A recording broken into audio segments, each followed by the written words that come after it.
Hi again, everyone. Welcome to the Wrestling Inc. podcast. As always, I'm here, Giri. Glenn is not with us this week. He will be back next week. But joining us today is CBS Sports' Chuck Carroll. Chuck, how are you doing? I'm doing good, Raj. Happy to be here, filling in for Glenn this week. Honored to be here. Appreciate it. Thanks for joining us, and we're happy to have you again. What's been going on over at CBS Sports? I know you recently interviewed the Young Bucks. Anything since that? Yeah, I got an interview coming out tomorrow, as a matter of fact, with Kane. I caught up with him. He's hot on the campaign trail out there in Tennessee, wants to become mayor of Knox County. Got some interesting tidbits coming, asked him about his future in WWE. But really, what I really came out of that interview with was this guy is seriously passionate about his politics. He cares about it. And he knows what he's talking about. Like, that's the most important thing. This is not a Donald Trump celebrity running for office situation. This guy actually knows what he's talking about and laid out his plans if he gets into office. It was really, really a unique half-hour conversation. Yeah, it's always interesting with Kane because you hear so many people talk about his politics, and regardless of which side, people are very impressed with how much he knows and his views. I mean, Daniel Bryan, who's pretty far to the left, really, praised Glenn with, his political know-how and kind of changing his opinion on a few things. So, absolutely. Oh, sorry, go ahead. I was just saying, like, the best nugget coming out of that was when I asked him about what it's like to go door to door and try to drum up support as big as he is. Like, what is the reaction of people when they open the door and there's this just giant standing there with a grin on his face asking for a vote? Hysterical stories. Hysterical. I'm sure. I think a lot of people would think they're getting busted or something. Well, cool. Well, let's get right into last night's SmackDown. What'd you think of the show? Overall, I thought it was pretty good. The thing that obviously the show was built around was the Kevin Owens and Shane McMahon feud. Obviously, Kevin Owens has kind of taken his heel turn to a whole other level. Like, now he's gone from being just a jerk to being a full-blown, just hellacious. I don't know what the language barrier is on this show, but there's a couple of four-letter words to describe how he is, but he plays the part really, really well. And it's built up this match with Shane McMahon at Hell in a Cell that I think is really it's going to get some WWE Network purchases. I will tell you that. Yeah, I think Owens, I mean, he's always had it in him. It's just the right storyline. And I think he's just running away with this one. I think he's the hottest guy on SmackDown for sure. Now, let me ask you this. When they announced that it was going to be Owens versus Sami Zayn again, did you kind of be like, man, we've done this so many times. Why can't we have a new dance? Because that was the feeling that I got. Yeah, and they said, like, didn't they say something like for the first time ever on SmackDown? Maybe. Something like that. Just hearing the first time ever with Sami and Kevin, it's just like, oh, man, here we go. But yeah, to their credit, the match was entertaining, and it furthered the storyline. So absolutely. What were your takeaways?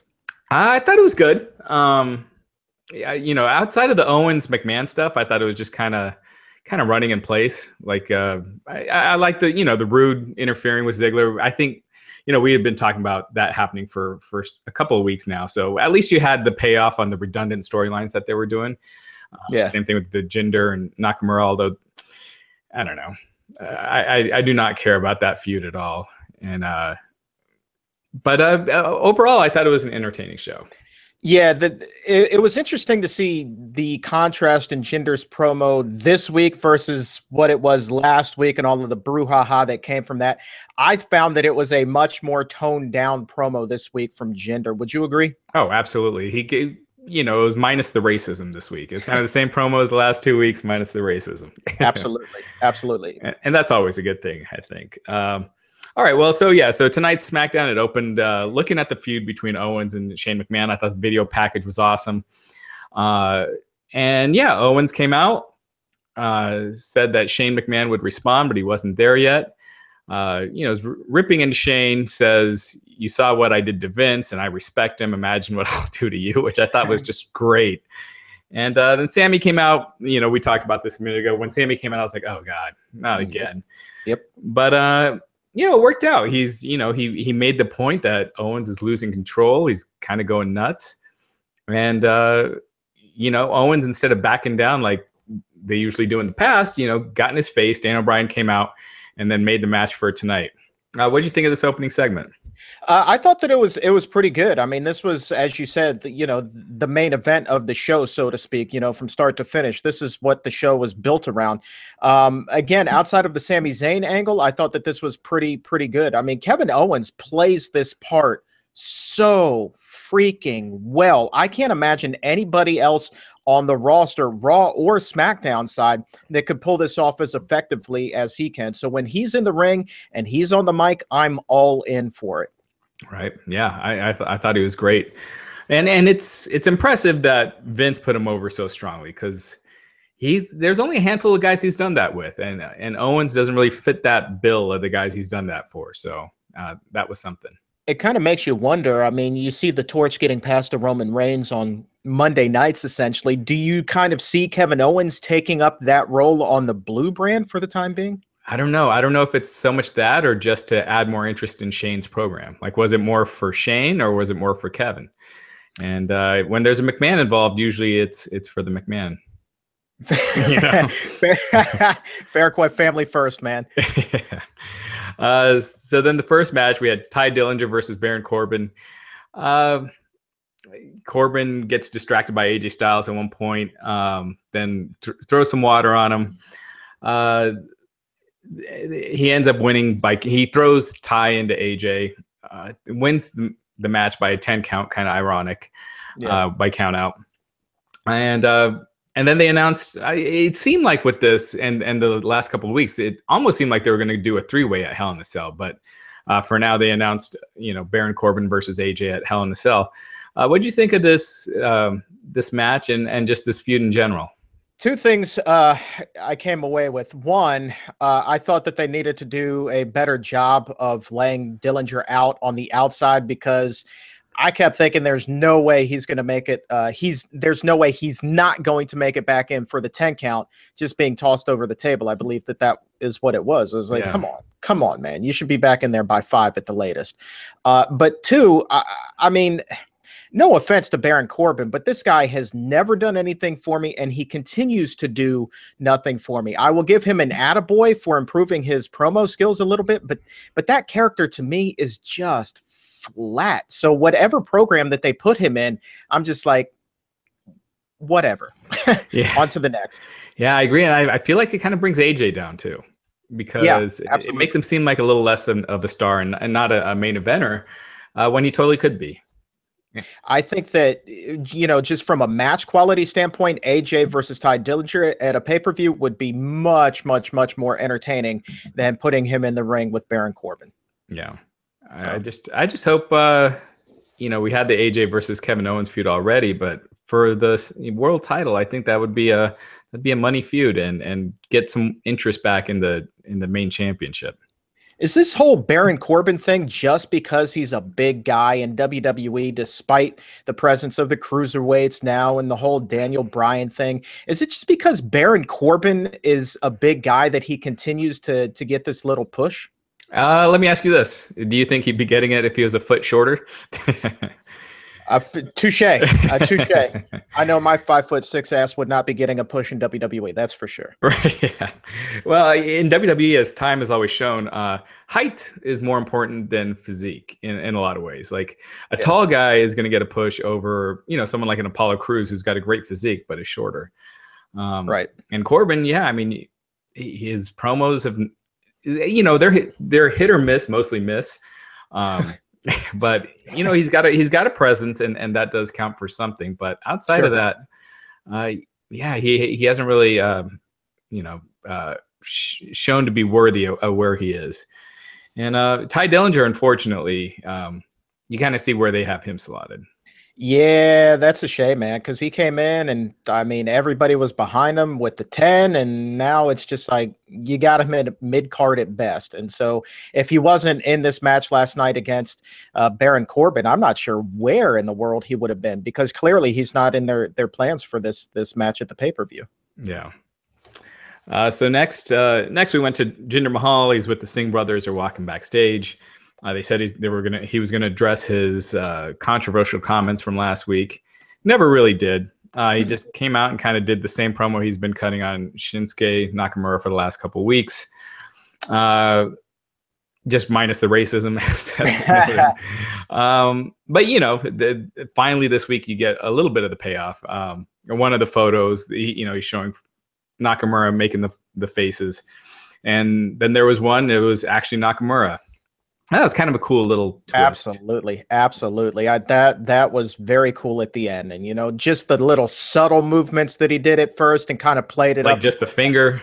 Yeah, I was like, I'm on board with this. This is very well done. Right. Very well done. Yeah, that was really cool. And so lights go out. He came out, beat up the Singh brothers. Jinder got control for a little bit, but ultimately ended up taking the Kinshasa. So that was your payoff for the last few weeks. Do you like the way that they've been using Jinder? You know, a lot of times when somebody's got the strap, I mean, they'll be wrestling week in and week out, you know, on either Monday or Tuesday night. But Jinder, that really hasn't been the case. I kind of like the way that he's been used sparingly outside of pay-per-views as far as in-ring action. I mean, they've really protected him. I mean, I think he's lost one time by pin since he won the title, which, you know, they don't protect many world champions like that unless you're a Brock or, you know, someone like that. Yeah. I've had a couple problems with it. I think the fact that the world champion is never in the last segment, it's always like in the middle of the show. And I think if you want to make, you know, the title be the major thing, it should be at least some weeks at the end and not always at the middle. I don't like the xenophobic stuff. I think it's just outdated. It just comes across as the same thing they've been doing for, you know, forever. Yeah. And, but, you know, I think Jinder's got a presence. I think he could be something, but this is something we've talked about a lot. I just think they pushed him too quick. They should have probably put him in a U.S. title feud, have him work with some like good workers, because he's not used to working long matches, like long main event matches. You get him in with the Sami Zayn for the U.S. title, get that experience working long matches, and then you want to do the push to the world title, you know, go ahead. Sure. Sure. Do you remember exactly him on the show? He was he at the top of the 9? Is that when he was? Because what I'm seeing with WWE, the pattern is, yeah, they'll refer to the main event as the main event, but if you notice, at the top of every hour, they've got something pretty spectacular going on, or at least they try to. Right, but that's usually more Raw during football season. Because outside of football season, it's, you know, the most important thing is usually on last. Right. SmackDown, I think they've been keeping the most important, you know, match at the end. But yeah, this was I think at the end of the first hour.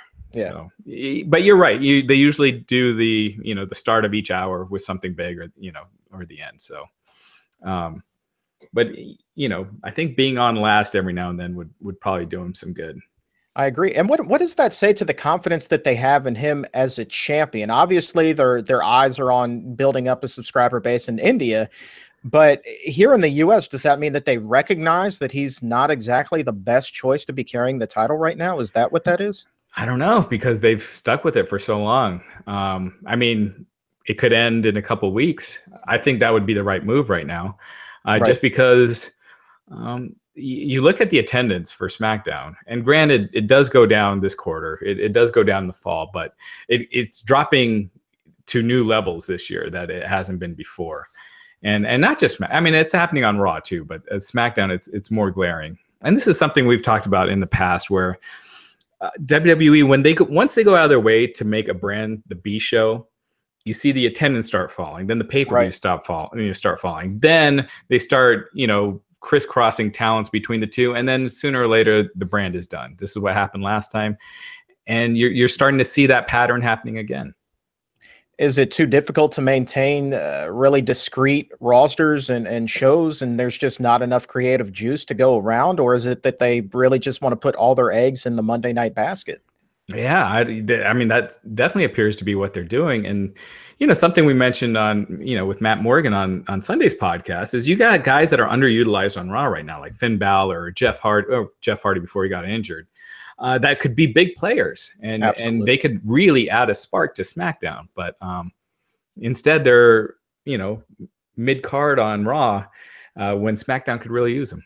I agree. I agree. I think that Jeff Hardy actually as a singles competitor would do quite well on the blue brand. Yeah, I think if you separated him and Matt, had Matt do his own thing, I don't know what they can do legally, but uh, Matt's reinvented himself several times in the past, so come up with something different. But I think Jeff Hardy's just a superstar. You see his reactions. You saw it when he wrestled The Miz. He's an underutilized big name. A big name, but you get to thinking that when WWE brings these legends back, no matter who it is, ultimately their job is to put over the younger generation. And so I would think that regardless of whether he's a singles or a tag team competitor, that's exactly the role that he's going to wind up playing. I mean, we've seen it time and time and time again. I mean, look at the Dudley Boys, fairly recently. Mickey James currently. I mean, all they are is bringing up the next generation. Could you actually see Jeff Hardy getting an extended title run like he had during his first tenure with WWE? It's all perception, right? WWE sees him that way, but Jeff Hardy is the same age as AJ Styles, Touche. And so AJ gets pushed, but they keep mentioning Jeff Hardy as a nostalgia act. Because I think it's just also effectively using them, because I do think at some point when a talent starts getting older, they should be putting over a younger talent. But when they do it every week, the effectiveness is lost. Sure. To get them some wins, get them hot, and then lose a big feud to an up-and-comer, then that helps make the up-and-comer. But you don't really see that happening. You saw that when Rob Van Dam was there, he just lost every week, and it didn't mean anything to beat someone like him. Right. But we digress. Next up, we had the Hype Brothers versus the Usos. They had the Hype Brothers had a little timing issue and a little malfunction there at the end, and it led to the Usos picking up the win. So I'm not sure if this is going to lead to Zack Ryder and Mojo feuding or turning heel. But Zack Ryder throwing Mojo through a plate glass window. But I don't think they'll be teaming early next year. No, I kind of wonder how quickly they're going to follow through with splitting them. Like, I was actually thinking they were going to try to rush it and get those two to face each other at the pay-per-view last night. I don't think that they can do that with 1 week to go, because next week is the go-home show. That would be a mistake, but maybe it's Survivor Series. Yeah, but do you see them giving that feud much importance? Because I could see them doing like with Goldust and R-Truth, where they do the split and then it just kind of fades away really quick. It's not a big deal. Well, it goes to where they're being used now. I mean, look at it. You don't see the Hype Brothers in the main event. I mean, that's just a fact of the matter. It would be a nice mid-card feud, but it's never going to get that significant time that perhaps it deserves. Yeah, and because of that, I could easily see them doing the split 1 week and then on social media announcing that that's the kickoff match. Oh God. But anyway, the Usos, New Day, I love that Big E had the microphone and the popcorn. Yep.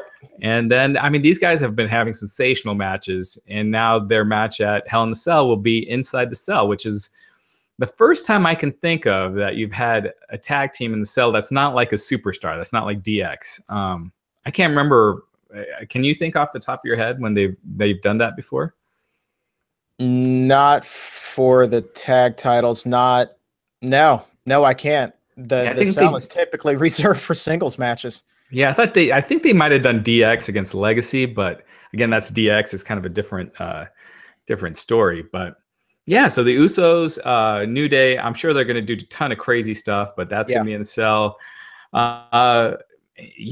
Between that and Shane and Owens, I know people like roll their eyes a lot of times when they hear Shane, but Shane and AJ probably had the best match at WrestleMania. I mean, Shane always does something spectacular, so it usually ends up being better than you expect. I have no problem with Shane McMahon inside of a cage. Never have, never will. This man has proven that time and time and time again. So you can say, oh, it's Shane McMahon. And I'm going to say, oh, it's Shane McMahon. Let's get on board with this. But going back to the tag title, I have high hopes for the New Day and the Usos inside of the cell. I really, really do. I think that this is going to be a memorable match. And outside of Shane McMahon and Kevin Owens, I really think that this is a candidate for match of the night. Maybe they even steal it because they are going to do some crazy stuff. The Usos are hungry, and the New Day, I mean, they're still hungry. They've been pushing the accelerator full throttle since they got there. So too have the Usos. So I got high hopes for this one, man. Yeah, I think if you look back at their last couple pay-per-view matches, you can argue they were the match of the night. They didn't have the same storyline, like the same kind of anticipation, but by the end, the fans were going nuts, and these guys just can bring it every time. There's the issue of where you go from here. There's not many tag teams. You got Shelton Benjamin and Chad Gable, which that would suggest an Usos win, but right. Yeah, the tag division's a little weak outside of the top guys. Is there even any prospects that could come in and shore up that tag division right now? I mean, the Authors of Pain have been rumored to come to the SmackDown brand, and I guess that would be something for the New Day. Right. And it would definitely freshen it up. And if you did that, and then the Usos with Benjamin and Gable, and gave that a real storyline as opposed to a throwaway secondary feud, I think you might have something there. I think WWE actually needs to look outside of its own auspices and try to get, somebody like a War Machine or something like that to come in, because you do need that big badass tag team to kind of like make that division interesting again. Otherwise, you're going to be slapping two random guys together every week, and that just never works. Right. No, absolutely. So after that, we had the Rusev celebration. I thought Aiden English stole this. Was he singing the Bulgarian national anthem? Is that I think that's what it was. I mean, that's what I was told. That's what they sold on TV. I personally could not tell you whether or not that was indeed the national anthem of Bulgaria. Like, I wouldn't guess that Aiden English spoke Bulgarian, but I don't know if he just learned it that day. But man, he was fantastic in this. Dude's got some pipes. There's no doubt about it. Yeah, and they're really featuring him, which, that singing thing, it might work. They're doing the same thing with Elias, but yeah. Well, Aiden English greater than Elias Sampson. No doubt about that. Yeah, my guess is they have higher hopes for Elias, just based on, again, the height thing and the physique. But Aiden's no slouch either. No, I mean, look, as long as you find a role and the audience receives it well and you're content there, I mean, you don't have to be the biggest wrestler in the world. I mean, look at, heck, you don't even really have to be a wrestler. I mean, one of the most popular guys for years in WWE was Armando Alejandro Estrada, Yeah. and he just had a mic every week, same deal with Paul Heyman. So if Aiden English wants to go that route and then wrestle the match, I think he would do just fine, in all honesty. Yeah, no, I agree. I wouldn't mind seeing him paired up with Rusev as something, maybe not a tag team, but like a little, not necessarily a stable, but they're like buddies behind the scenes and do stuff every now and then. Sure. So you had Rusev. So Aiden English was singing the Bulgarian national anthem. The mayor of Plovdiv, am I saying that right? Well, we'll go with that. Well, yeah, why not? It was the supposed mayor was there proclaiming today to be Rusev Day. Rusev comes, stands on top of the flag box. He raises his hands and talks about his win over Orton. And then, Orton makes a surprise appearance, RKO. So Orton was hiding under the ring during this segment. Yeah. Came out, delivered the RKOs, and that was it. And then later, Orton challenged Rusev to a match at Hell in a Cell. Did you see the mayor kind of linger in the ring a little bit too long, and Rusev having to tell him to legitimately get out of the ring, because he was really slow and awkward to leave? And here's Orton in the ring ready to kick ass and throw the RKOs, but you got Joe Mayer over there in the corner just taking up space. Yeah, Rusev always has these problems with these actors that they find, because remember that lawyer that he had that one time? Yep. So yeah, I mean, I'm sure Orton is like, man, that guy better get out quick, or he's gonna learn how to take an RKO. Absolutely. But so another match for Hell in the Cell. And then we had Sammy backstage with Daniel Bryan. He was pleading for Shane not to get involved with the match because he's getting Owens anyway. And then we had Charlotte versus Carmella. What'd you think of this? I like it. I mean, Carmella continues to, impress me. She won me over. She initially was one that I was like, really? You're going to give her the Money in the Bank? Like, come on, we could do so much better. But she's really grown, and I got to take my hat off to her. She's really become fantastic. Anytime you put Charlotte in the ring, I mean, you're just going to get a quality piece of work out of her. So I had no problem whatsoever with this. Would I say it's memorable? No, but it was better than adequate. I'll put it to you that way. Yeah, I think Carmella's been doing a great job working on her character and everything. She brought James Ellsworth out in a dog collar and tied him up to the ring post. But for some reason, there's just something when Carmella's in a match, I just kind of tune out once the match starts.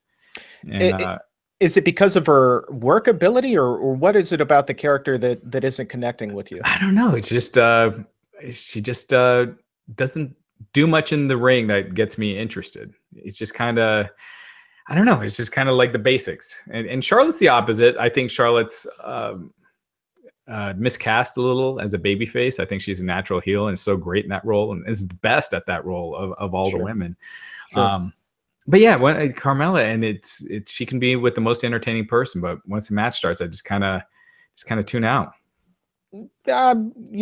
She has gotten better. I mean, even if that's your bathroom break, I can assure you that she is much better than she was even a month ago. Oh no, for sure. Oh, for sure. And this match was, I mean, it was fine. There was nothing wrong with it. Right. Charlotte got the win. Natalya came out and interrupted. And this is another one I think is miscast. I think Natalya is such a natural babyface. Yeah. She said that she's happy to know that Ric Flair is doing better. And right here, I cringe because I'm like, oh God, please don't already, use that to get heat on Natalya and have her say something, like, well, I wish he wasn't, or something like that. But thank goodness they didn't go that route. Right. She just said that, her dad will be watching her get her ass kicked at Hell in a Cell.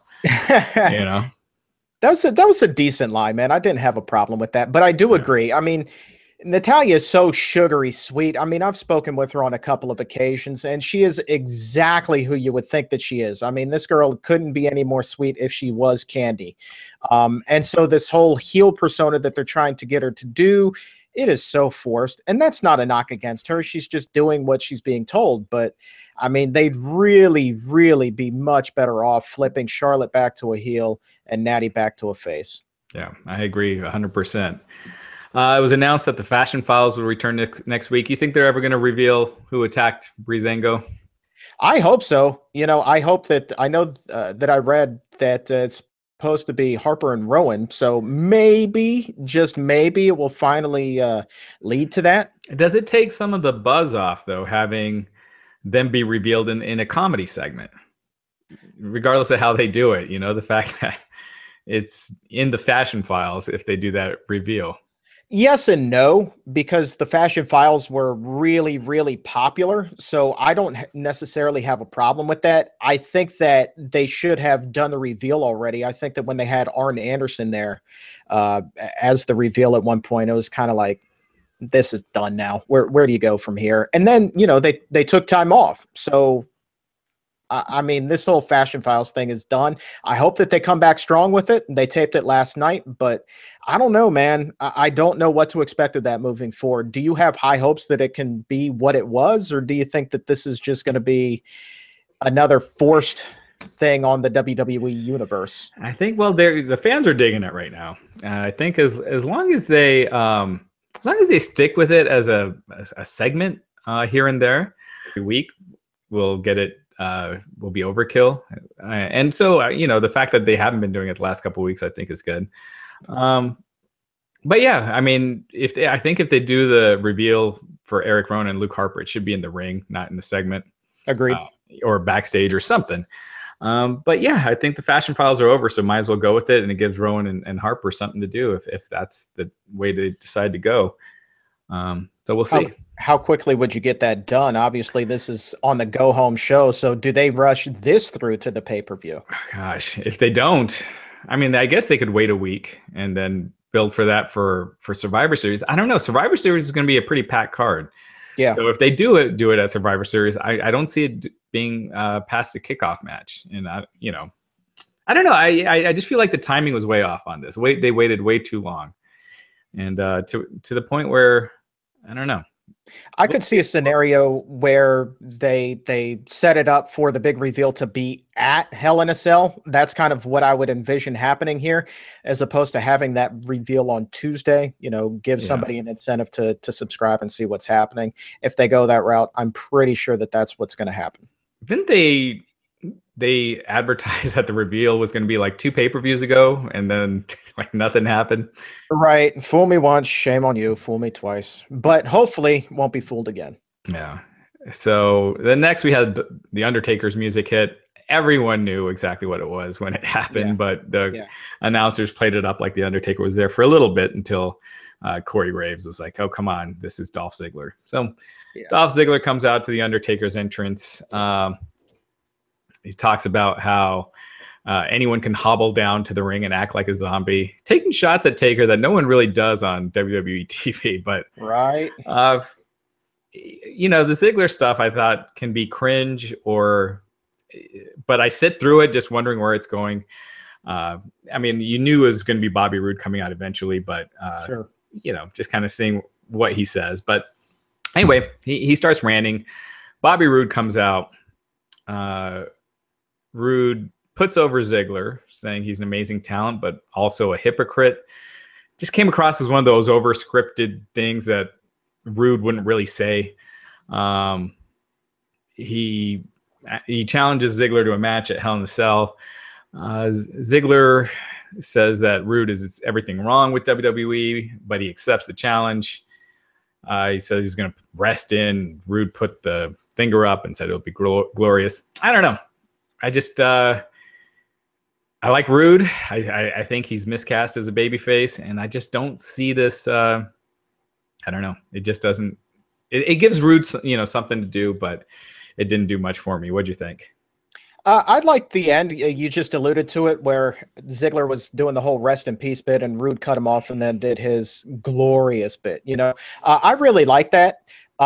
I actually, one of the things, and this is going to sound weird, but the thing that really stood out to me during that segment was Ziggler's facials. I mean, this guy just looked, I don't want to call it demonic, but he certainly looked like a real a-hole in this. Like he had the stare of death in his eyes. So he's playing that part really well. That's what got me invested in this. Was it the best promo ever? No, but you could clearly tell that Ziggler is playing this heel role very, very well. And so I would give this about a 7.5 out of 10. So maybe scoring this segment a little bit or a lot higher than you.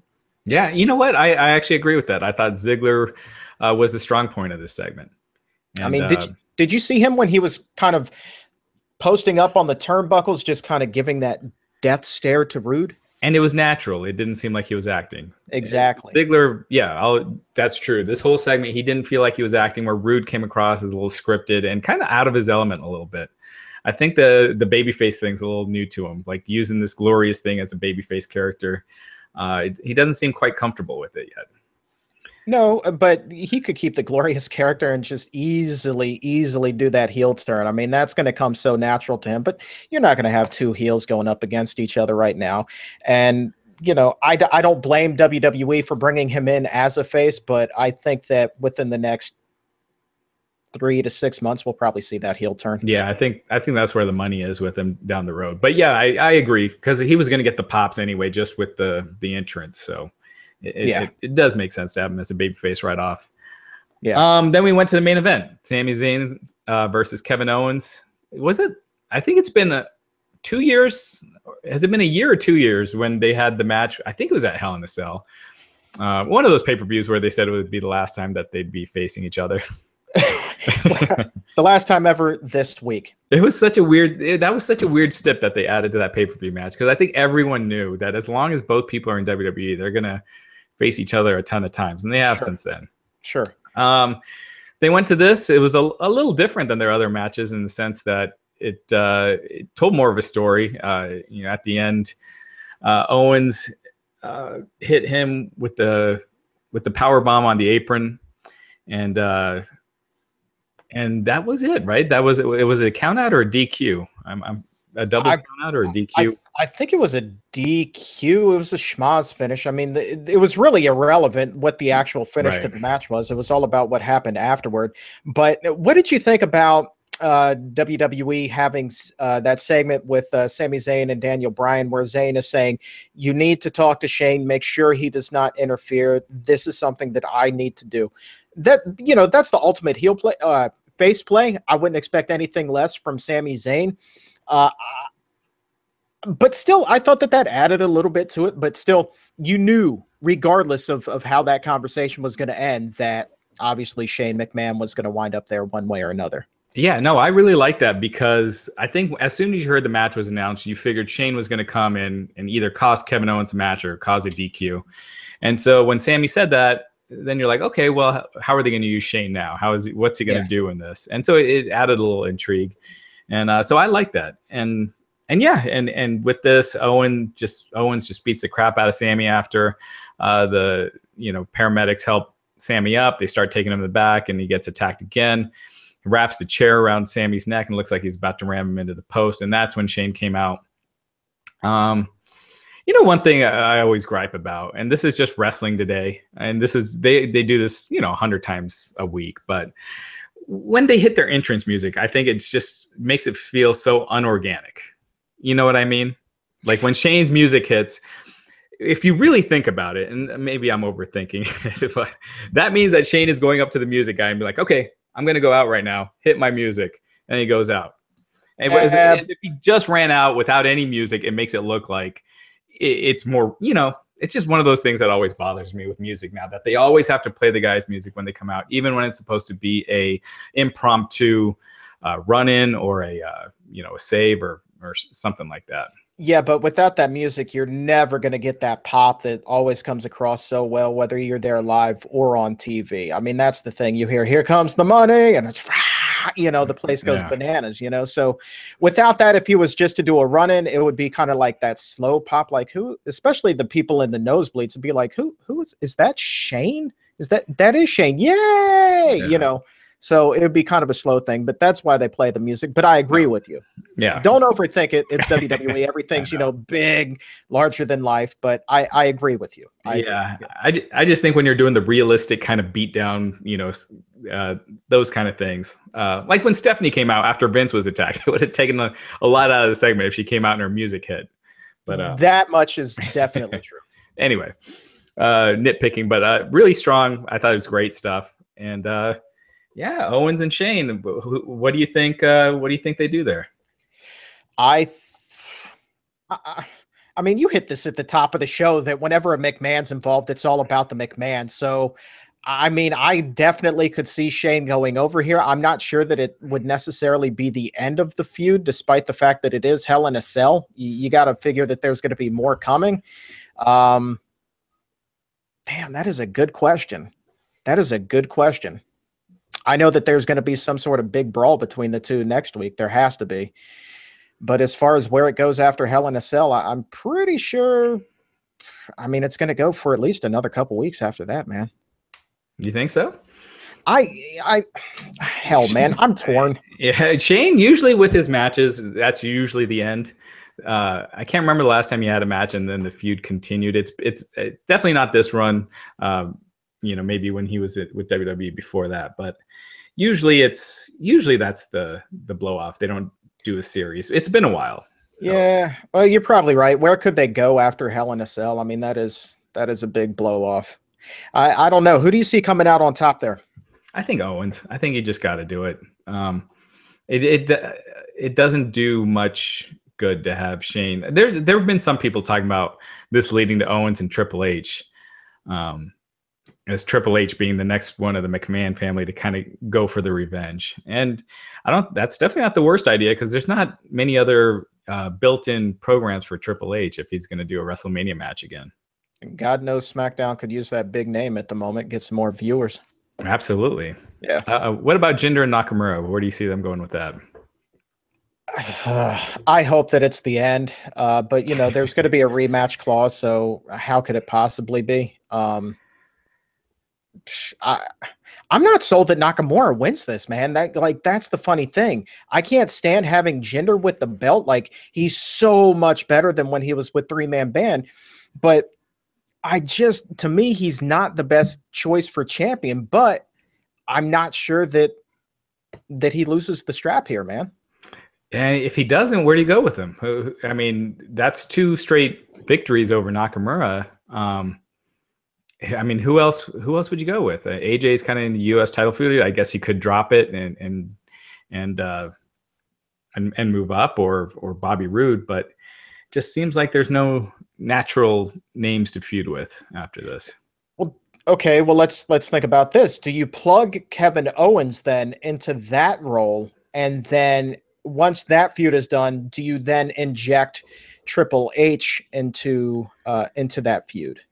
Well, if they're not going with Triple H, I think what I think would help give a little spark to SmackDown would be to have Nakamura win the title and Owens be his next challenger. You put Owens over strong in the cell, so he's like a top guy, and then you got Nakamura, and then you got a real top program that people could get into. Here's my concern just from a business standpoint, and this probably is going to be an unpopular opinion, but just think about this for a second. You and I are, P1s for WWE. Okay. We are the target demographic. We are super consumers. I mean, look at us. We're sitting here talking about it on a Wednesday afternoon, right, on a wrestling site. The average WWE fan is not that. I'm not sure that the average WWE fan quite yet knows what to make of Nakamura. I think that when you push these guys that we've had our eye on for years and have been following in New Japan, and you bring them in and you realize, just how special of a talent he is, that's great for you and I, but that doesn't always translate to the WWE universe. And I think that that's possibly what's eroding TV ratings. That's possibly also what's eroding live attendance. So while it's playing to you and I, it's not necessarily connecting with the other 95% of the fans. No, absolutely. And I think we've actually talked about that before, where a lot of times the pops you hear for some of these guys, it's from a harder core fan base, and that doesn't necessarily translate to the larger viewing audience. And one of the mistakes I think they've been making with Nakamura over the last few weeks with Jinder's promos, and you could tell that's coming from Vince. You could tell Vince probably thinks Nakamura's facials are a little silly. And but when they do those, Jinder making fun of Nakamura's facials, the people that don't know Nakamura really well, I could easily see them going, "Oh, he is kind of right. That is a goofy looking face. He does make goofy face." It has the wrong effect, as opposed to putting heat on Jinder, getting people to be like, "Well, yeah, Nakamura is a little silly." I could see it having just a negative effect, as opposed to staying away from the negatives and building them up, and not point stuff like that out. It's like, remember Hulk Hogan, his WWE run, they never brought up the fact that he was bald, never. Right. I think he had to wait till WCW before people used it. I think Piper used it, but that was about it. But you would not make fun of your top guys like that in a way where there's some truth to it. Absolutely. I agree with you 100%. And I also wonder, if you have 2 so unique guys in this feud. I mean, Nakamura is still a wild card. I would say that familiarity wise, a lot of the WWE universe obviously knows his name, but they still don't grasp truly who he is, like we were just talking about.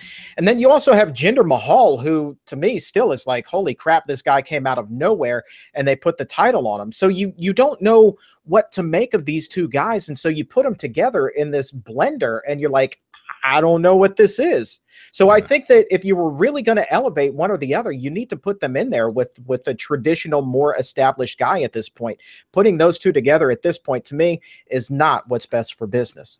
And that's where I think Jeff Hardy, granted now he's injured, probably out till after WrestleMania, but that's where he would have done great in a role like that to build a new star. So that being said, on SmackDown, is there someone that you see that does kind of appeal probably to the mainstream audience, as well as the smart marks, and because it's hard to tell right now with who they've got. I mean, Rude, Cena was an easy one. Rude, but it has to be a heel.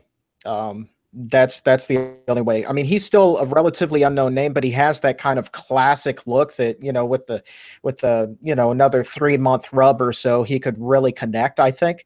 But it has to come natural. It has to be in that heel persona. But then, if you want to really analyze it, do you want a super heel when you already have one in Kevin Owens? Like, man, I mean, if you had to, put a gun to my head right now and ask me, I would have to say it's going to be Kevin Owens.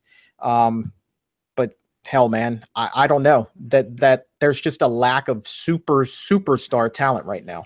Yeah. I mean, what you could always do is you plant the seeds, because it's October, when Hell in the Cell takes place. So it's early to be building a Triple H match. Right. Plant the seeds. This Triple H coming out to do the save for Shane. Then go to, Nakamura and Owens, have Owens eventually beat Nakamura for the title, and then build that Owens Triple H feud, with the title involved. It'd do them some good. But I agree. I mean, imagine if they did the Jinder push with Bobby Roode in Jinder's place. Yeah. If they had brought Bobby Roode up to the main roster right after WrestleMania and done it that way. I mean, you'd probably have a whole different interest level in that top spot. Absolutely. I agree with you. Let me ask you this before we move on to 205 Live and make it the Zoe show.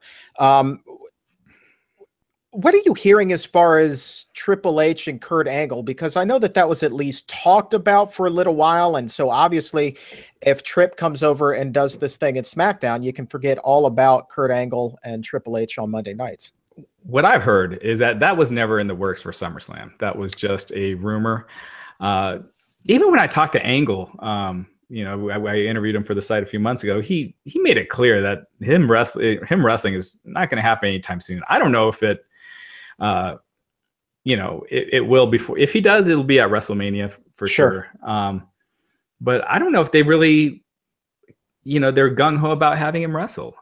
I mean, from when he came in, why wait a full year where he's a year older as opposed to trying to get some mileage out of it earlier?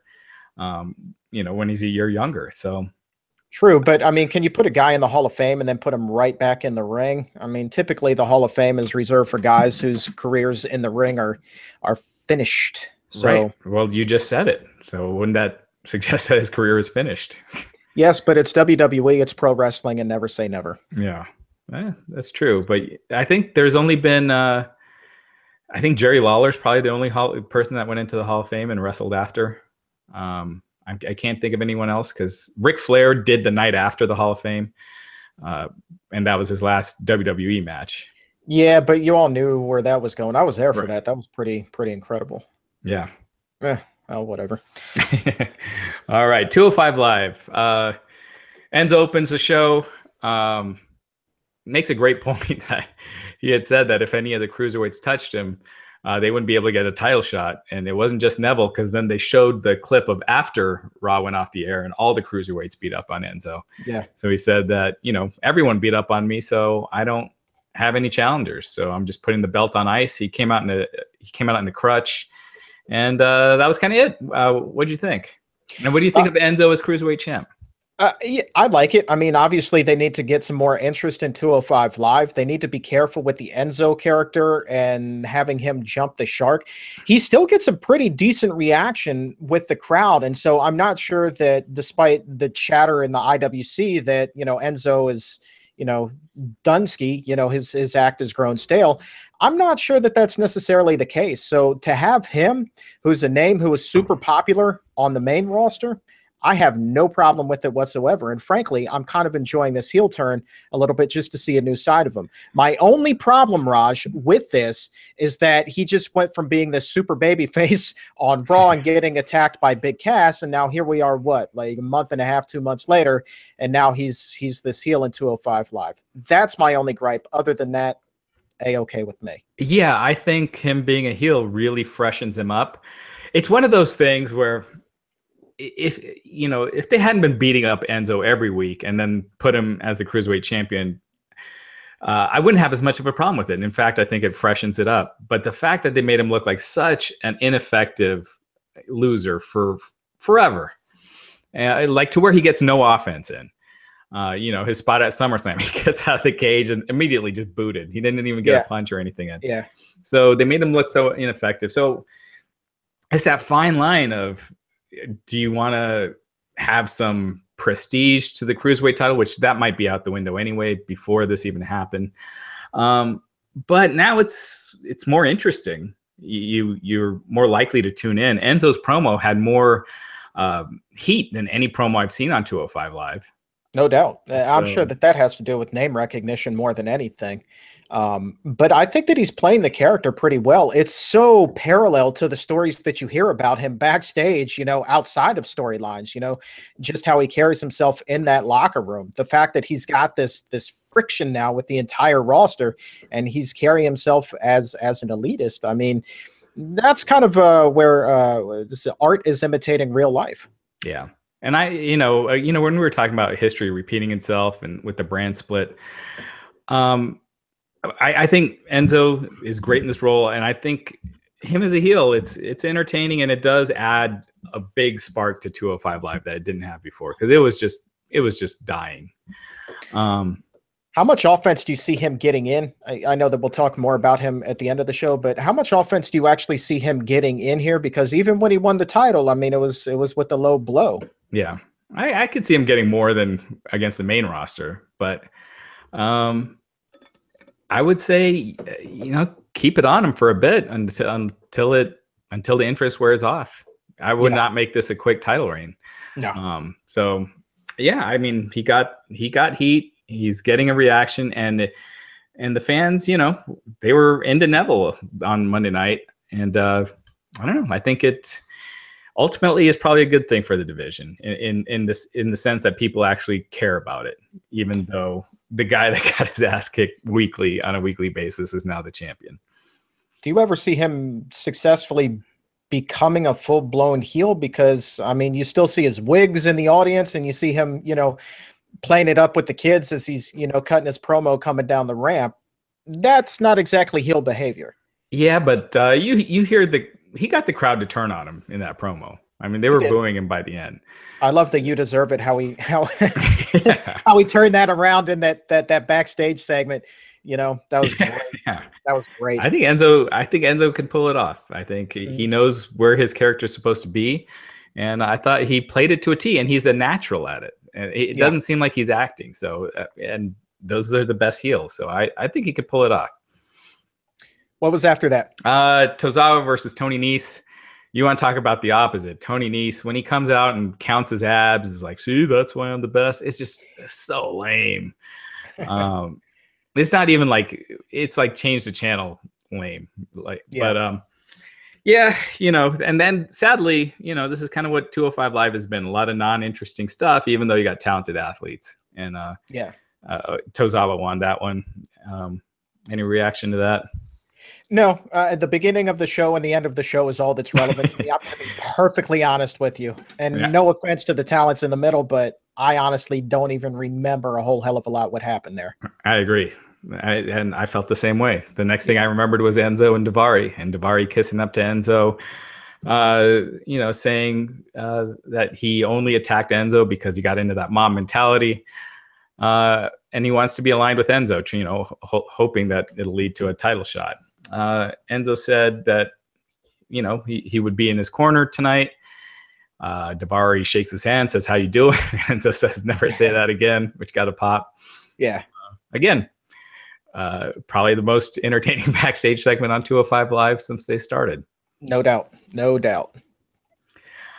Then we had some stuff with Rich Swann and TJ Perkins. TJ Perkins, Lince Dorado wrestled. They were going to before he could get in the ring. Rich Swann came in, attacked Perkins. So this feud must continue. And then the main event, Neville versus Arya Daivari. There was another backstage segment with Jack Gallagher and Brian Kendrick. But yeah, the main event, Neville versus Arya Daivari. And Enzo was in Daivari's corner. Neville won by a submission, and Enzo afterwards jumped Neville and just beat the crap out of him with the crutch. I thought, great heel move. He did it well. It was totally buyable. What'd you think? I like that. And I was honestly wondering if Zoe was going to go after Daivari as well, but not on this night anyway. But I love the fact that Zoe just snapped and like he just beat the crap out of Neville with the crutch, man. Like I'm on board with that. Absolutely on board with it. I thought it was great. And then him saying, him yelling to the crowd, "Oh, you don't want to cheer now," and mocking the "you deserve it." I thought that was fantastic. Yeah. I like where they're going with him. I still maintain, despite the fact that a little bit of the crowd turned on him, he's never going to be that complete heel. It's just not going to happen. Yeah, it'll be like kind of like Bray Wyatt. Yes, exactly. Well, yeah. So that was SmackDown 205 Live and a little Hell in the Cell prediction thing. Oh, one more thing. Who do you think gets Orton versus Rusev this time? Orton. I'm going to go with Rusev on this. I hope, because I think there's just so much value in Rusev, but I could easily see it being Orton. We'll just have to see how it plays out.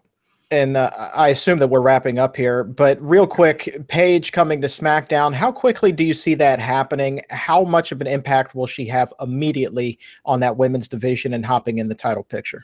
Well, she's cleared, so whenever they want to bring her. But Summer Rae's been cleared since WrestleMania, and they haven't used her. But Paige is a different story. I think she'd make an impact right away, and I think it would be a mistake to not put her in that women's title picture. Natalya versus Paige, there's just something with that. Again, to me, I think the money's in Charlotte as a heel and Paige as a babyface, and that would be the money feud. But I think Natalya and Charlotte are booked to wrestle for the next month or two. So I don't know if they just bring Paige back and have her, in the background, or hold off until the Charlotte Natalya thing has run its course. Yeah, I don't know. I mean, look, I don't have a problem with the Charlotte and Natalya feud at all. I mean, one of my favorite matches of all time was when they were on NXT and Rick was in Charlotte's corner and Brett was in Natalya's. Like, that was a match of the year candidate in my eyes. Yeah. And that goes for all the matches that particular year. So from an in-ring technical standpoint, very much like this feud, the roles just need to be reversed. Throw Paige in there as the babyface, put her against Charlotte, and you got yourself a money recipe for more viewers on Tuesday nights. Absolutely. I agree 100%. All right, Chuck, thanks very much for joining us this week. Where can people find you?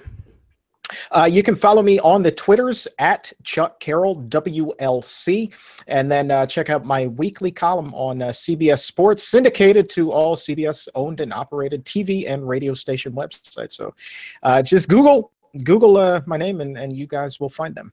Yeah, you Google his name on our site and you'll find him. He does a lot of great stuff over there, so definitely check it out. Chuck, thanks for joining us, and then we'll be back Monday night, myself, Glenn Rubenstein, Matt Morgan, for the Post Raw Wrestling podcast. Until then, everyone take care.